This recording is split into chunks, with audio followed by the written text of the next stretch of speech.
Welcome to the McCarthy Report, the podcast where I, Rich Lowry, discuss with Andy McCarthy the latest legal and national security issues. This week, the Chauvin trial and the Matt Gaetz craziness. You're listening to a National Review podcast. If you're listening to this podcast on nationalreview.com, we're delighted to have you, but it'd be easier for you and better for us if you made us part of your feed at any of the streaming services out there, from Spotify to iTunes. And please give this podcast and Andy McCarthy the glowing, indeed gushing 5-star reviews they deserve on iTunes. And now, without further ado, I welcome to this very podcast, through the miracle of Zoom, none other than Andy McCarthy.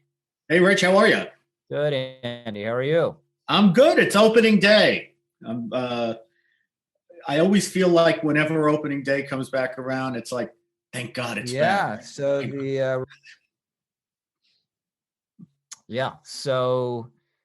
we're 7 minutes away from I guess it's at 1:05. So we're about 10 minutes away from the Yankee first pitch is recorded a little bit before 1 here on Thursday, but you got to wait an additional 7 hours.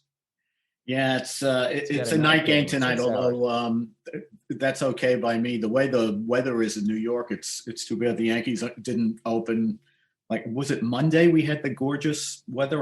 The days run together, but look, it's great to have it back. The Mets signed Lindor. It's the first time you could say the Mets have sort of the financial punch. First time in a long while they have the financial punch to lock up a player like that. They signed him? Yeah, 10 years, $341 million. Hard to wrap your brain around. Yeah. You'll regret, the last 3 or 4 years, but hopefully it'll be good until then. All right, so Andy, you've been posting multiple times a day about the Chauvin murder trial. So give us your opening impressions here, and then we'll dive deeper in. Yeah, Rich, this is really one of the worst trials I've ever seen. I've been in some really ugly trials that involved ugly fact patterns. This one is just, you just want to be angry at everyone as you go through it. That you wonder, why did the police feel like they had to handle him the way that they handled him, even though there are some explanations for that have come to the fore this week. And I keep thinking the thing that you're not allowed to say out loud, which is, this is all Floyd's fault. I mean, if he had just gotten into the car, which is all they wanted him to do, he would none of this would have happened. Although Chauvin would argue that he would probably have died because of the drugs he ingested in combination with his other problems. That's a big part of the defense. And I think, Rich, also that you begin to, and maybe people are further ahead on this than I am, but I think you begin to understand what happened here and wonder whether they'll be able to prove it, which is, in this 2019 arrest of Floyd that we talked about a little bit last week, where they say that he echoed a lot of the things that he did this time around, said he couldn't breathe, called for his mother, that sort of stuff. I read a little more about that incident, and it seems what happened is they took him into custody over a fairly minor matter. And he managed to get out of it by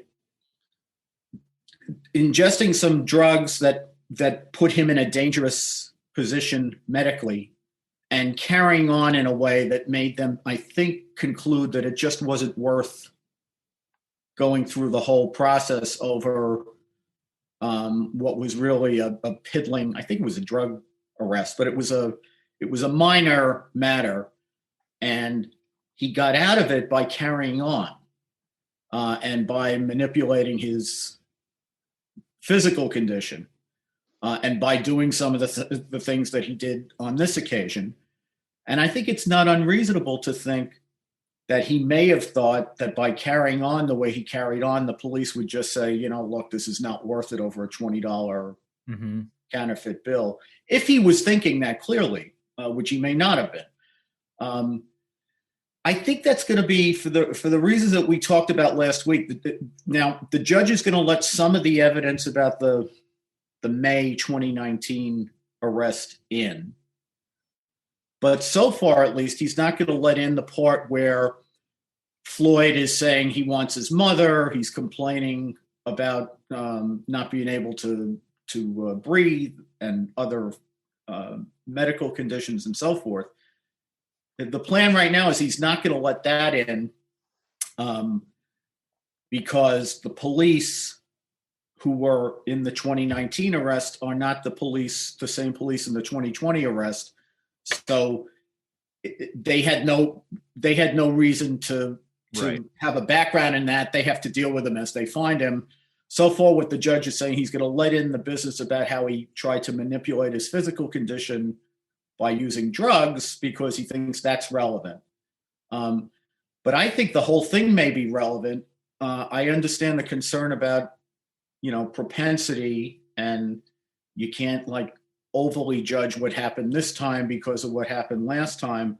But I do think that what happened here is the reason I think this is relevant is the state wants to take the position that Floyd, when he was saying, "I'm dying, they're killing me, I can't breathe, they, in the legal sense of hearsay, the state wants you to accept those statements for the truth of the matter asserted. That is that he really was dying, that he really couldn't breathe because of the knee on the neck. And I think the evidence is going to show, it's already showing, that he was saying those things before the knee was on the neck. Right. And they're the same things that he said the last time. And I think it's reasonable to think that he thought that he could get out of this just by, making a general brouhaha out of it. It's still, no matter what you think in the sense of, if you think that you can explain what went on here and why, it doesn't really make the story any better, because he shouldn't have done what he did, and it looks to me like shouldn't have done what they did. So it's an ugly case. Yeah. So should we go into, we could circle back on the defense opening. Let's go to what everyone's kind of talking about is the highly emotional and sympathetic nature of the eyewitness testimony. You've had a number of these people break down. They've said, they can't stop thinking about it. And if they'd done something more or differently, I mean, even the clerk in the store accepts what he knows is counterfeit 20 because he just wants to, do a favor, as he says, for Floyd, and knowing, be taken out of his wallet. That's a store policy when you accept bad money, and then kind of thinks, has second thoughts about it and tells his manager, and then this whole thing unfolds before his eyes, and Floyd ends up dead, and just how guilty he feels about that. But how much does this count? How much does it matter? How much more does eyewitness testimony affect jurors if it's emotional as opposed to whether it's just kind of stated cold-bloodedly? Well, here's why I think it matters in this case more than the usual case. The testimony you just articulated is the kind of thing that happens in a lot of trials where the one side or the other of the litigation will push the envelope in trying to get sympathetic witnesses in front of the jury who really don't have anything relevant to add, or at least the sympathetic overkill of their testimony doesn't really add anything to the facts that the jury have to decide. And I think juries are pretty good at siphoning out what's relevant from what's just designed to tug on their heartstrings. The reason this case is different is the main 9 minutes and 29 seconds that the prosecution wants to focus on, if you're the jury, you can't just watch that. You're watching it in conjunction with the commentary of the bystanders who don't know everything that the police knew and weren't involved in everything the police were involved with Floyd prior to that 9 minutes and 29 seconds. So I think it's very hard for the jury to watch what's happening without thinking about the commentary of the bystanders who were yelling at the police for overdoing it. So, meaning being influenced by the bystanders' view that the cops are killing the guy. Correct. And then you bring those same bystanders in to testify, and you play, instead of just playing the tapes for the jury, instead of playing the recordings, what you're doing is you're giving the jury the recordings and stopping it every now and then for the witness to say, what were you doing here? What were you thinking here? That sort of thing. So that the jury, the witness's personal subjective reaction becomes part of the jury's first experience of seeing what they have to judge. And I think, Rich, yesterday in particular, we're talking Thursday, so Wednesday, this was taken to an extreme and, to my mind, absurd extent when they called a witness named McMillan, who's this 61-year-old guy, describes himself as kind of the neighborhood nosy body. And he's driving around Cup Foods, which is where all this action takes place. And he happens upon the police arresting Floyd and trying to get him into the car. So he toodles over to where the police are trying to get him in the car. And he says, he didn't go into personal detail, but he said, in his experience, because he's had some interactions with the police, once they put the cuffs on you, it's over. Mm-hmm. And as he kept saying, you can't win. Mm-hmm. So at that point, you have nothing to do but just submit and get in the car and let them do what they have to do. And if it turns out that they don't have a case, that all gets worked out. Right. But there's no point fighting with the police once you have the handcuffs on. Fine. Here's what's going on at that point. And the background here is the state has been telling everyone the only thing that matters in the case is 929, right? That 9 minutes and 29 seconds where Floyd is splayed out on the street. Well, that's not all that matters. As the defense pointed out to them, there's a lot more to this than that. There's a whole series of things that happened before that happened that weigh on all this. So yesterday, on Wednesday, after spending the first 2 days of the trial on that 9 minutes and 29 seconds, the state finally got into the evidence of what happened before the 9 minutes and 29 seconds. And that's the evidence that the state would prefer the jury didn't think about so much. So rather than just play that evidence, by the way, Rich, they didn't want to present this evidence. They present it because they know if they don't, the defense is going to present it. And it'll look like the prosecution tried to hide it. So that's why they're going with it. But rather than just play it for the jury to see it, they have McMillan, who's very sympathetic to Floyd, narrate what he saw as the police were trying to put Floyd in the car. And all of a sudden, as you get to the key moment in the video where the squad car starts to careen wildly back and forth, because it's very clear that Floyd is violently resisting arrest. At that moment, McMillan suddenly starts to weep uncontrollably on the stand. And the prosecutor, Aaron Eldridge, who used to be a Justice Department lawyer, says to him basically, "Are you okay? Are you all right? Do you think you can carry on?" She asked the judge for a timeout so she can bring water to him. He's grabbing from a box of Kleenex liberally and sobbing into the Kleenex and dabbing his nose and dabbing his eyes. And it's all very emotional. And your attention is riveted to Mr. McMillan having this meltdown on the stand. In the meantime, the only thing that matters is the evidence. His reaction to the evidence is unimportant as far as the case is concerned. What matters is what's going on in the van at that point, which is that Floyd is resisting arrest, and he's doing it in a very physical way. So once they finally got McMillan kind of calmed down, the next question the prosecutor asks is, can you tell us what you're feeling in this moment? Mm-hmm. That has utterly not, it's a completely prejudicial question to ask. And it puts Nelson, who is the defense lawyer, in an impossible position in front of the jury, because he doesn't want to look like a hard ass who doesn't care and doesn't have feeling for what McMillan is going through.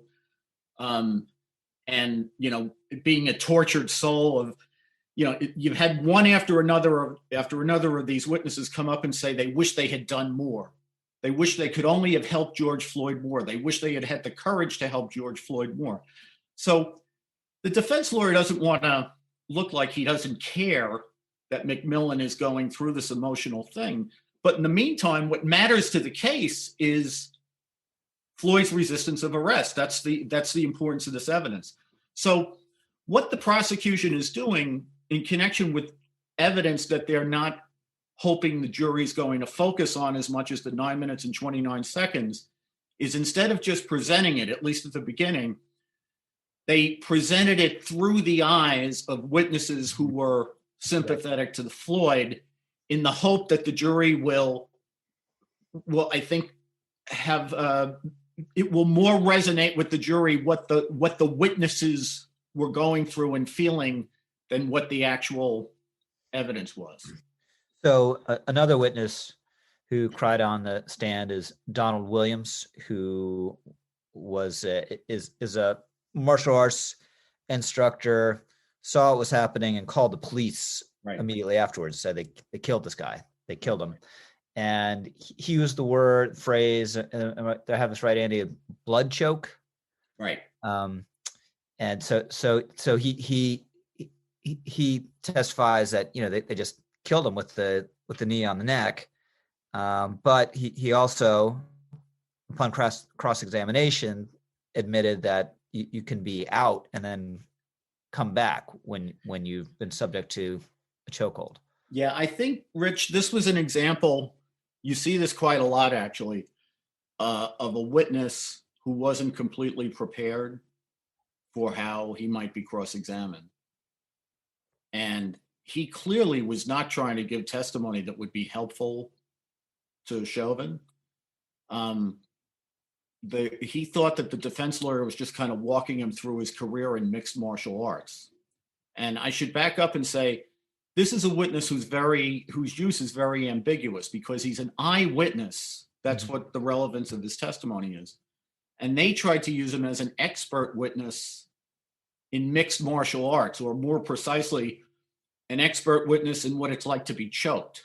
Mm-hmm. And the judge basically told him, you know, look, he's a fact witness. He's not an expert witness. But the judge also let them delve into this area of what he knows about being knocked out. And he did testify that in his mixed martial arts experience, that he has been knocked out, that he may have knocked other people out. He certainly has watched matches where people were knocked out. So he did give them he gave the prosecution some help on the choke, although I don't really think that's going to be very helpful for the prosecution, because they're going to rely on use of force experts.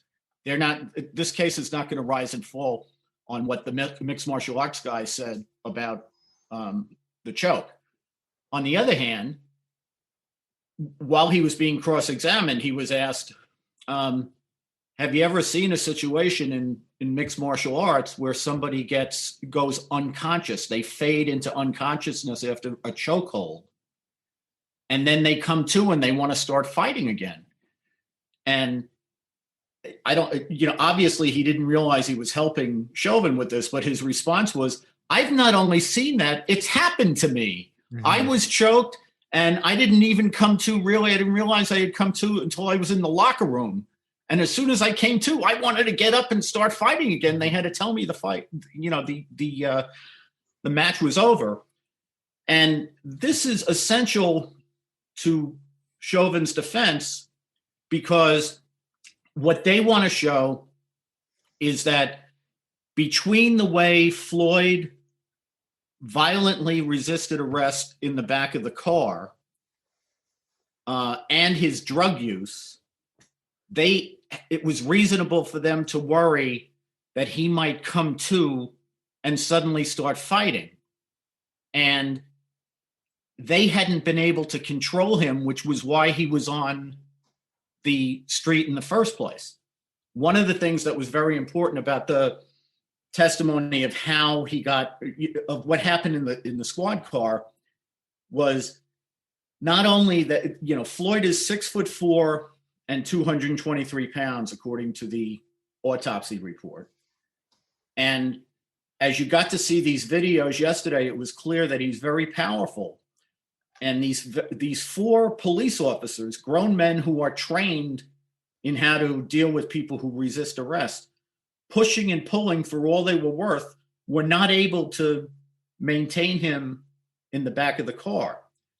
One of the things that, by the way, that's bad for the prosecution on this is we learned that the reason Floyd was splayed out on the street in a prone position is because he wanted to be out on the street lying down rather than in the car. So the cops didn't want him in a prone position on the street. He put himself in one, and they restrained him from the position he put himself in. They didn't put himself in that position. They wanted him in the car. So what Chauvin wants to show is that this guy was so out of control, but so big and strong, that if he had come to, which sometimes people do when they've been knocked out or they lose consciousness, suddenly they regain consciousness. And if he had done that, they hadn't been able to control him in the car, so maybe they wouldn't have been able to control him out on the street. So that's where he wants to go with his defense. So that's why I think that testimony was helpful I think on balance, that witness is a good witness for the government, but he certainly scored some points for the defense. So now let's go back. So you have Eric Nelson, that's the name of the defense lawyer? Right. Chauvin's lawyer. So you think he had a pretty good opening, and why? What are his strongest points? Well, he made it clear to the jury. He was short, which is always good. I mean, you can only get yourself in trouble if you start saying things that you don't need to say.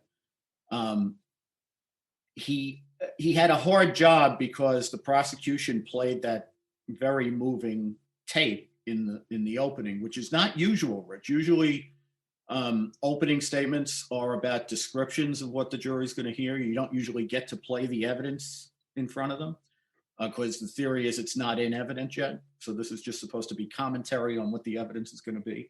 But the judge let them play it. So that made the job for the defense obviously much harder.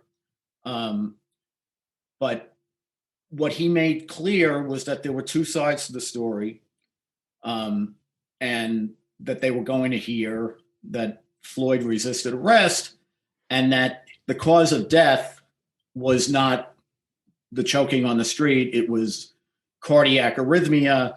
And basically he says cardiac arrhythmia to arrhythmia occurring on account of hypertension, coronary disease, ingestion of drugs, methamphetamine and fentanyl, and so on. That's a direct quote from the medical records. So, I think he kept it to things that are going to come up in the evidence, and otherwise did what defense lawyers should do, which is to say there's two sides to every story and the government has the burden of proof. And there's not much more you can do than that. So he didn't die from the choking. Well, that's what the big issue in the case is. And it's part of the reason why I think the prosecution is going to have some difficulty is they're kind of, there's an inner contradiction in what they're doing with respect to expert testimony. So aside from the 9-minute, 29 seconds tape of the last, of when Floyd is splayed out on the street and the cops are on top of him, he tells the jury there's going to be 3 other important kinds of evidence in the case: witness testimony, expert testimony about use of force, and expert testimony about causation, by which he meant the medical condition that Floyd was in.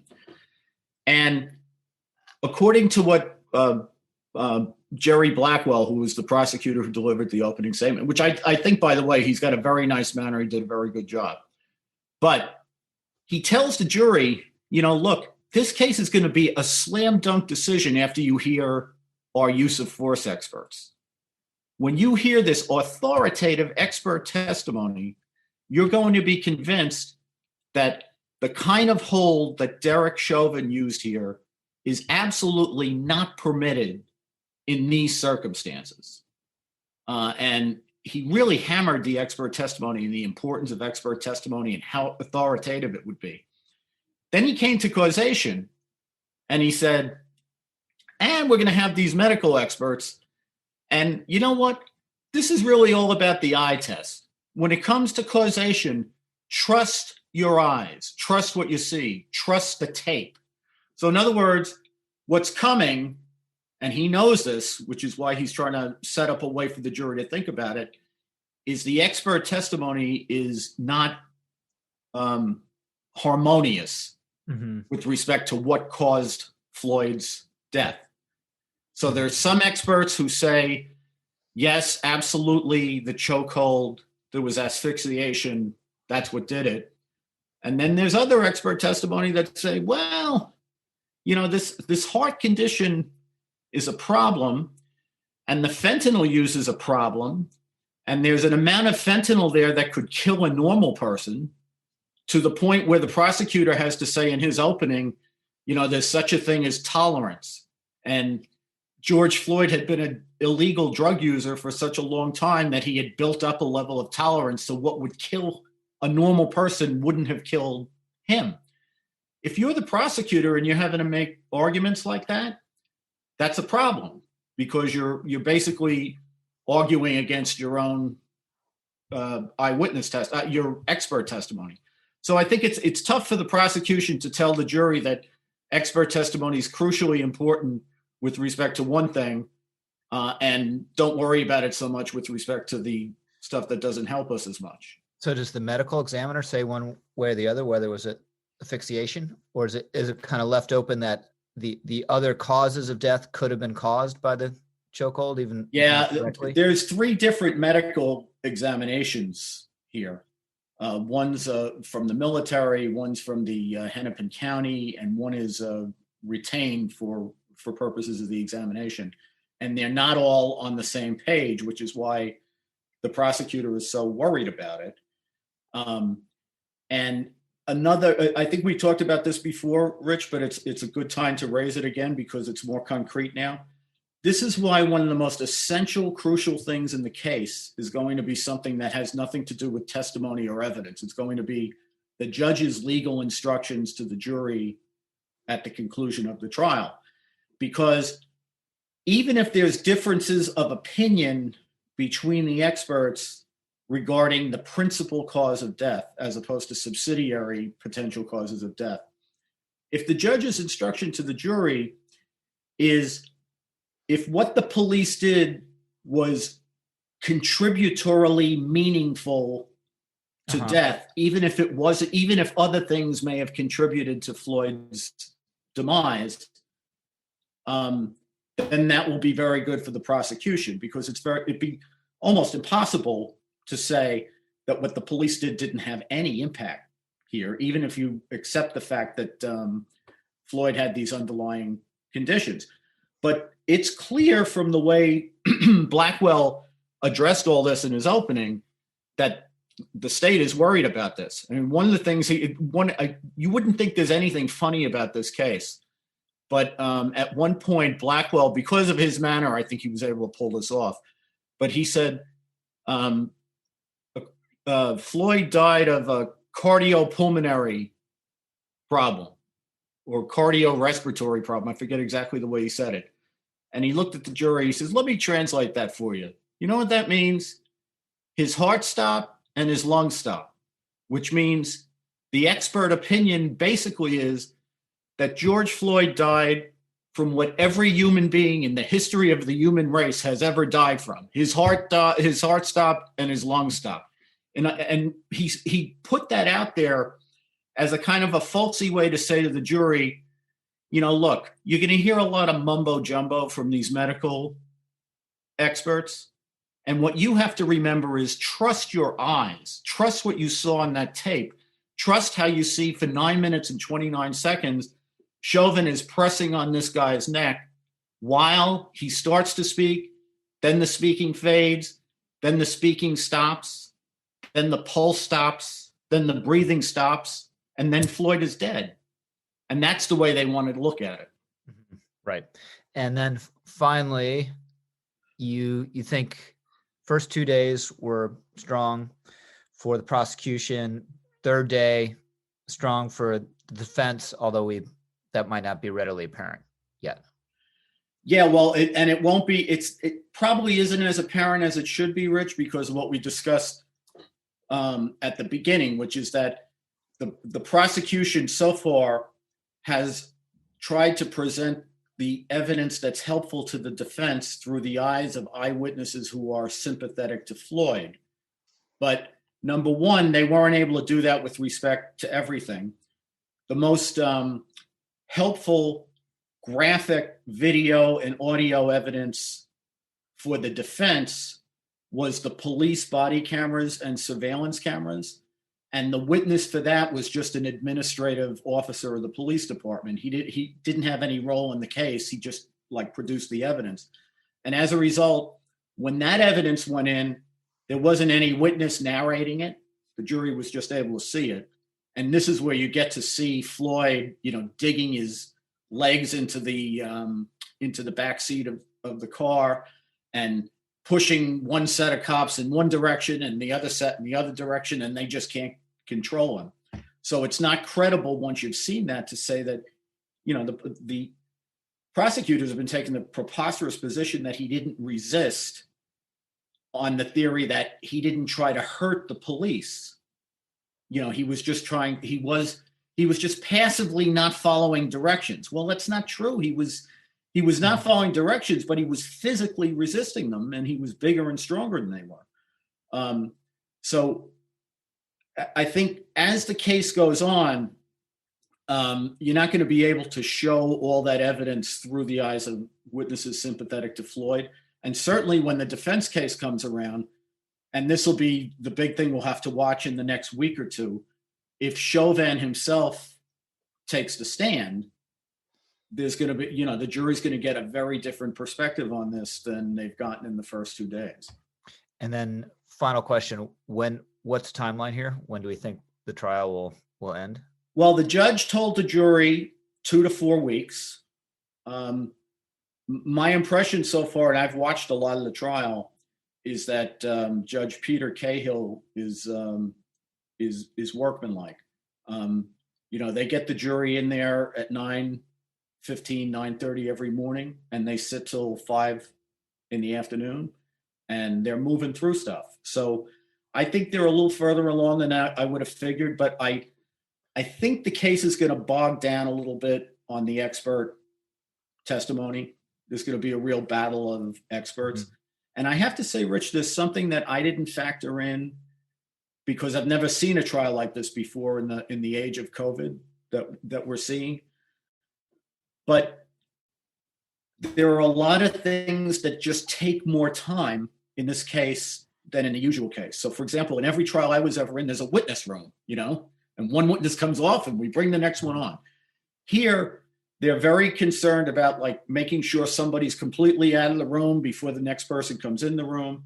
They have a special procedure for sidebars. They have headsets where they, quietly talk to the judge rather than everybody trots over to the sidebar of the bench. So there's all kinds of little logistical things more often than you would figure, they have to send the jury out of the room so that logistically they can get people in and out. That stuff slows down the works. But I've been impressed so far that Cahill is keeping it moving. Great. All right. Well, obviously return to this one. Let me pause really quickly before we get to Matt Gaetz and do a quick NR Plus plug. NR Plus, digital subscription service at nationalreview.com. Your way around our metered paywall, your way to see almost all the ads currently on NRO disappear when you're an NR Plus member and log in to the website. Your way to comment on articles and blog posts if that floats your boat. We have all sorts of great first-time deals running almost at any given moment. So please check it out and sign up if you haven't already. So Andy, it would be crazy enough if a congressman were revealed to be under investigation for allegedly having a sexual relationship with and trafficking a 17-year-old.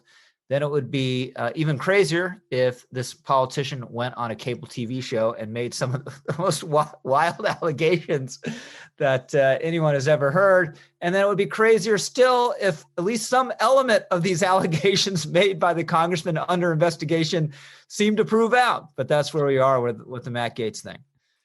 Yeah, the only thing that hasn't happened yet, Rich, is he hasn't blamed the whole thing on Liz Cheney. But I imagine that'll be coming at some point. But this has to be one of the craziest. I mean, we deal with a lot of crazy stories, but this one is really crazy. So let's start with the investigation. So is it true, as everyone says, or is widely reported that this started when Bill Barr was still AG? Yeah, it looks like the reporting indicates, and I think there's good reason for us to comfortably conclude that that's true, Rich, because I think what's going on here is that, Gaetz, one of the things he said in a way that, he acted like this was a helpful thing to say. And it was like a stupid thing to say if you want to, put yourself in a good light. But he said, I've been told I'm just a subject of that investigation. Oh, yeah. Not the target. That. Yeah. Well, but here's the thing. The target of the investigation is this guy, Joel Greenberg, this Seminole County tax collector who's a pal of Gaetz's and a pal of Roger Stone's, birds of a feather. But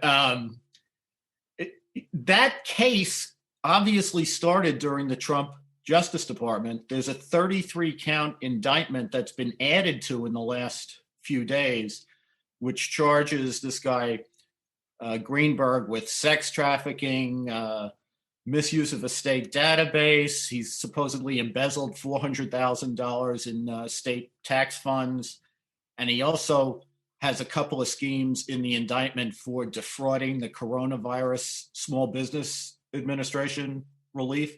So, if even half of that is true, or even less than that, this guy's got big problems. But part of that investigation is sex trafficking. This guy is a pal of Gaetz's. Gaetz has taken him to the White House. There's other pictures out there of Gaetz together with him and Roger Stone. So I think when Gaetz says that he's been told he's the subject, not the target of the investigation, we can pretty confidently conclude we're talking about the Greenberg investigation, and that the FBI was looking hard at Greenberg, and Gaetz floated into that orbit. And the issue is, at least according to the allegation, that there's at least one 17-year-old girl, one minor girl, who he brought across state lines, allegedly for sex. But we should emphasize here, he has not been, unlike Greenberg, he has not been charged. And there's no indication that I've seen that anything that's in the Greenberg indictment refers to Gaetz. Sometimes you have like unidentified person, and there's always like the parlor game of who it is. There's nothing like that with respect to Gaetz that we know of so far. But Gaetz, I think he'd like to be Donald Trump, but he's not. And it's very foolish of him to try to carry off the Trump routine that he can just keep talking and talk his way through these things. So So far what he said is, no minors. I haven't been involved with any minors. Now, have I taken women across state lines and bought hotel rooms for them? And, if you're his lawyer, you'd be going, shut up! Stop! Because he's a generous partner. Generous partner. He's a generous partner. So, he really ought to zip it, but apparently that's not his style, and he thinks he can pull off the Trump routine. It remains to be seen, but I think he's saying a lot of things that could end up being a problem for him. But I think we can comfortably assume that this was a Trump Justice Department thing at the start. And the other thing that's been reported, Rich, is that, well, there's two things. One, I think we had already heard about, which is that Barr had instituted this policy that if there were political officials who were under Justice Department investigation, he wanted to know about it. And one of the reasons he wanted to know about it, everybody said, oh, he's protecting Trump. No, he didn't want to be in a photograph or anything else with somebody who was under government investigation. And it turns out that Barr canceled a meeting he was supposed to have with the House Judiciary Committee after Gates RSVP'd that he was coming. Oh, wow. So, interesting. Yeah. So do we know, is the allegation against Greenberg, so it's possible that Gates, this is not excusing anything, obviously. Right. It's possible Gates had a relationship with a young woman that he thought was of age and wasn't, and took her, on a trip, which would violate sex trafficking laws, but wouldn't be what we think of as sex trafficking. Do we know, is Greenberg accused of more serious sex trafficking, like legitimately like luring underage women into prostitution and that kind of thing? I haven't heard a prostitution allegation. Now, I should say I looked a little bit this morning for the indictment in Greenberg's case, and I haven't been able to find it. I should have looked harder, but just didn't get around to it. So I don't want to suggest that I've read the charges carefully, but I've read the reports about the charges, and the nature of what I understand he's been accused of is facilitating the transmission of or transportation of underage girls across state lines. I haven't seen anything that links that to a prostitution organization, but implicitly it's prostitution type activity because you're moving people across state lines for sex. Right. Okay. Obviously a sleaze one way or the other. So we get Gates on Tucker, making all these seemingly preposterous allegations of an extortion plot to get $25 million out of his father. And lo and behold, it looks like it's true. We're recording on Thursday, and the Washington Examiner has produced screenshots of a text and a letter, which is like that we've talked about how mafia guys, most of them are stupid, right? This is like the dumbest letter I've ever seen. From these two guys who, lo and behold, did get in touch with Gates's father. You can only imagine what poor Gates's father's thinking of when he gets these communications. But they do know of this investigation, and they say things in this letter about the investigation that goes further than other things that have been reported. Who knows? Maybe they're wrong, maybe they're right. It's where they say grand jury has been impaneled, and they refer to. Well, I won't mention what the more lurid allegation, because who knows. But then they say, look, don't worry, Mr. Gates, we're going to get your son out of this. And what's going to happen, you're going to give us $25 million. We're going to use it to spring this, I think, is former FBI agent, a former intelligence official who has been held hostage in Iran, that I believe the CIA thinks, sadly, tragically, he's been killed. Right. But these guys say, no, we have evidence he's alive. We're going to use $25 million, pay the ransom, get him out. Everyone's going to be amazed and delighted that this guy's alive and now free. And what we're going to do is we're going to give credit to your son, the congressman. He can take all the credit for having done this. And everyone's going to be so happy that he did this that they're going to forget about this investigation. And we promise we'll ask Joe Biden to pardon your son, the congressman. Yeah. when we first heard even some of the details of this, it just sounded like a completely absurd story until, as you point out, the Washington Post. Well, I'd say two things about it. Number one, and I think I may have said this to you a couple of days ago, Gates was so adamant when he was talking to Tucker Carlson that, that there were emails and there were text messages, and his father had been asked by the FBI to wear a wire. That I remember thinking that, this guy, either that happened or this guy is pushing all the chips to the middle of the table in like the biggest bluff of all time. And lo and behold, we do have some of this information. Now, let me just say one overarching thing, because otherwise I'll just forget to say it. And that is, what we have to remember, as indignant as Matt Gaetz is about this, when you get extorted, the only time extortion works is if you've done something, the exposure of which would embarrass you. Right. So the hole in Gates's account, no matter how impressively indignant he was in making these allegations, is the only way there'd be a serious extortion against him is if he's really got something there to be concerned about. Now, that doesn't mean he's guilty. I'm not saying he's guilty. We don't know. But, the idea that this whole thing is made up in order to carry out the extortion plot is not on its face credible. There's got to be some reason why you get extorted, or why you can get extorted. And the second thing is, we're throwing the word extortion around. We should note that this was not a classic extortion, because the people who were dealing with the Gaetz family were not saying that if you don't cooperate with us, he's going to be charged. They weren't saying, if you don't do what we're telling you. This was more along the lines of, I think, fraud, in the sense that they may have the sense that, Gaetz has something to worry about. Maybe they can get the family to pay this. And one of these characters, if I understand it correctly, spent time in prison for fraud, right? Yes. So one of the guys involved, there are three guys who've been fingered by Gaetz as involved. One of them that you've just alluded to is a guy named Stephen Alford, who is a Florida developer who's previously been convicted of fraud and extortion in his past. And the other two characters who are involved are very interesting. One is the guy that Gaetz most blamed on all this, this character, David McGee.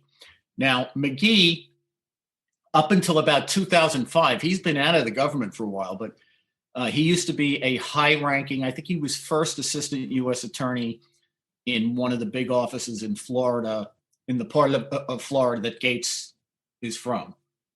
And these are people who know each other for a long time.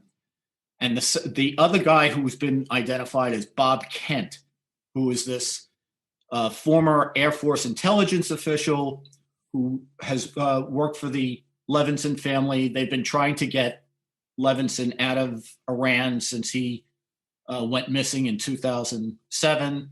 They thought they had a plan that Kent was a key part of, to try to get him out in 2018. They blamed the government for that not working. We don't have all the details about that. McGee, importantly, has for years been the lawyer for the Levinson family since he's been out in private practice.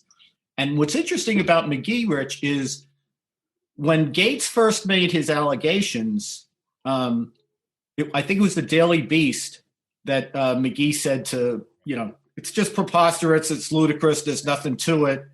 He just, Gaetz must know he's about to be indicted and he's trying to misdirection. And then all of a sudden these documents started to come out.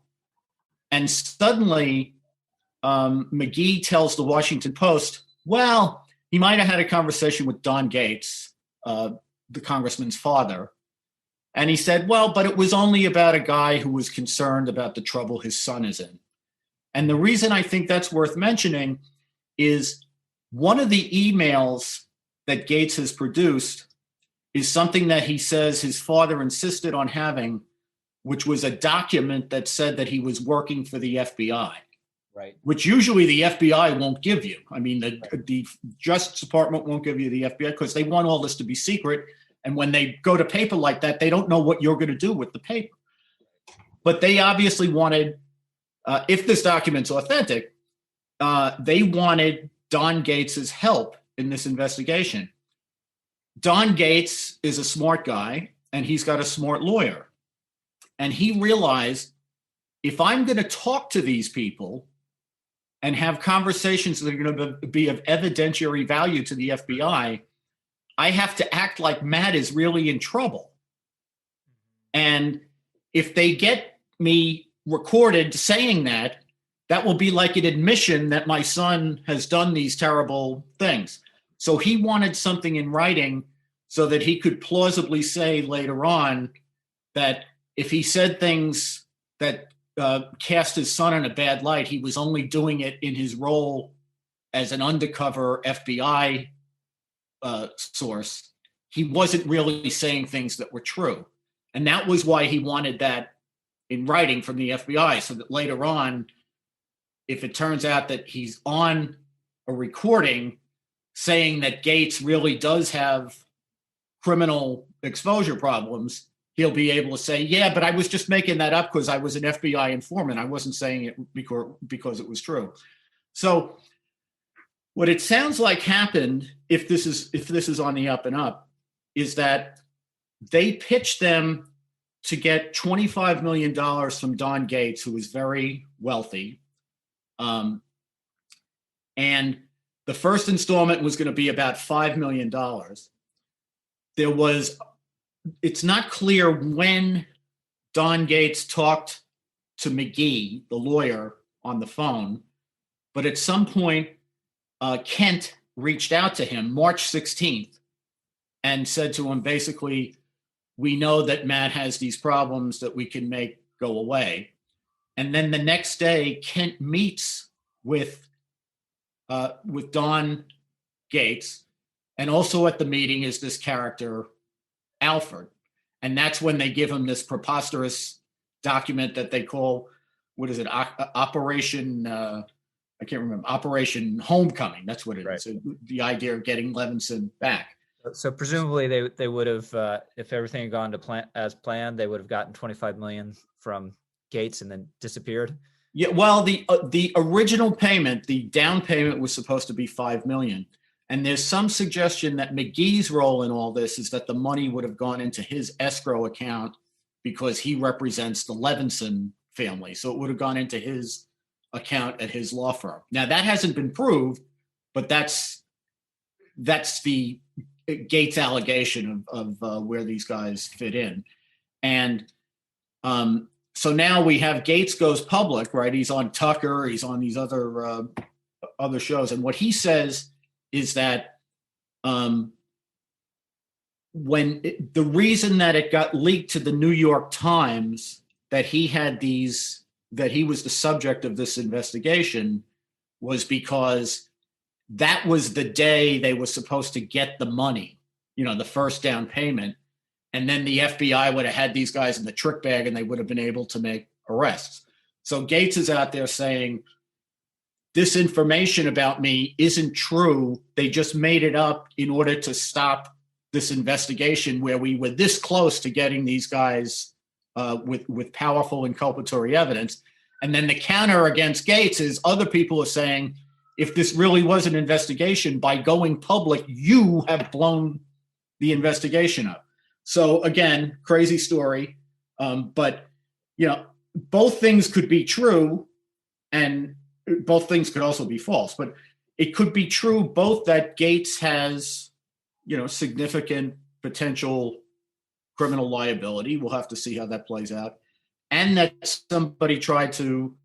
somebody became aware of that and tried to exploit it to defraud him and his family out of some money, but we don't know yet.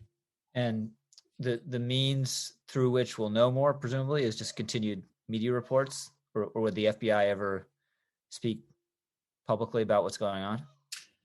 Well, It depends on how, if this scheme was what Gates represents it to be, and they were that close to getting a meeting where money was going to be exchanged, then there could be very incriminating things on, the recordings that arranged for the payment to be made. Right. So there's always a chance that even though they didn't get, what happens a lot in investigations is you hope that you're going to hit a home run, and it turns out to be a double. Yeah. Double's good enough, in a lot of cases. So they may have, their evidence may be good enough to show that the scheme happened. And if it did, then, we could get arrested in that case. We could end up finding a lot more about it. Or it could turn out to be, I haven't even seen yet any confirmation that the documentation, which I thought was as nutty as you did, we haven't seen anything yet that tells us that documentation is authentic. Right. Could be. So let's say it is authentic. Let's say it was as bad as Matt Gaetz is saying, with regard to the extortion scheme or alleged extortion scheme. Would that affect at all the Justice Department's view of the other matter? I think, Rich, it would depend. It could, but only in this sense. I mean, when you get, if they ever were to recruit Gaetz as a cooperating witness, let's assume for argument's sake that the extortion or the fraudulent scheme happened and that Gaetz has potential criminal exposure. If he were to, and this is completely hypothetical, we're just like spitballing here, but if he were to agree to become a cooperating witness, say, in the Greenberg investigation, if they need any cooperation in that, or if there's other people who've come up in that investigation that they'd like evidence on. Usually what happens is if you sign up a cooperating witness, your obligation as a witness is not just to give testimony or information in one case, it's to give complete, truthful, and accurate information in anything we ask you about. And in exchange for that, sometimes they make cases go away. In my office, we used to make people plead guilty, but the idea would be you pled guilty to everything, and then after your cooperation was over, we write a favorable motion to the judge for you, and you probably get no time or very little time, that sort of thing. So, if he was somebody who could be helpful to them in one or more investigations, it might very well affect what his criminal liability is, but it's hard for us to judge based on how little we know at the moment. Okay, well, that's all the time we have. This podcast has been produced by the incomparable Sarah Schutte. Thanks, everyone, for listening, and thank you, Andy McCarthy. Thanks, Rich.